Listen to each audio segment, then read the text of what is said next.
Welcome back to Ozarks Fox AM. It's Severe Weather Awareness Week, and Elisa is telling us about the EF scale. Elisa? Yeah, that's right. Today's topic is tornadoes, and we measure tornadoes by the EF scale. It actually stands for Enhanced Fujita. Fujita is the guy who came up with the scale, and it's numbered from 0 to 5. It's labeled after the event in most cases. That's where we're going to look at the damage and then determine the wind speed that created that damage.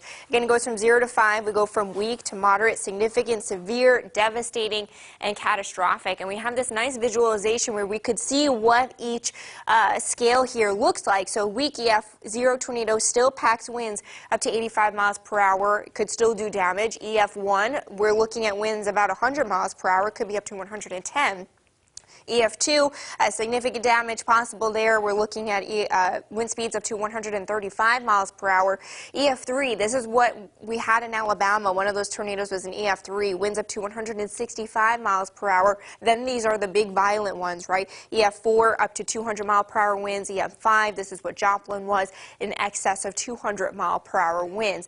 So again, we've got these multiple different types of tornadoes.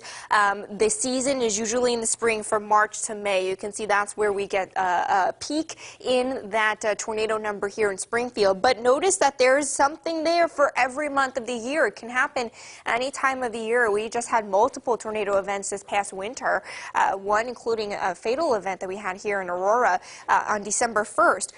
The tornadoes by strength, the most common tornadoes are the weaker ones, the EF0s, EF1s, and EF2s. The violent EF4s and EF5s are more rare. So again, the weaker ones are more common, but that doesn't mean that they don't do any damage. Look at the injuries. We still report injuries and deaths for EF0s, EF1s, and EF2s. Of course, the more devastating and catastrophic ones do take more lives and property, but any strength of tornado can do damage and can take lives. So this is why we need to take every single warning seriously when they are issued, because you don't know what strength that tornado can be, and even the weak ones have taken lives before right here in the Ozarks. So when a tornado warning is issued, get into your storm shelter or your basement, the lowest level of your home, interior room, like bathrooms, closets, basements, things like that. You want as many walls between you and the outside as possible. Stay away from windows because you could have flying debris come right at you,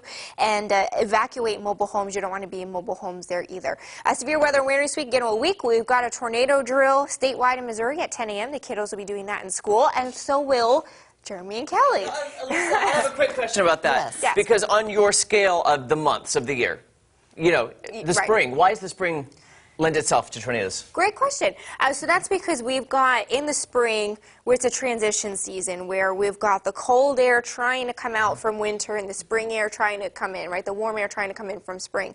Those huge differences in the huge differences in temperature and moisture in those air masses, that's what spawns the tornadoes, and we get that to happen in spring.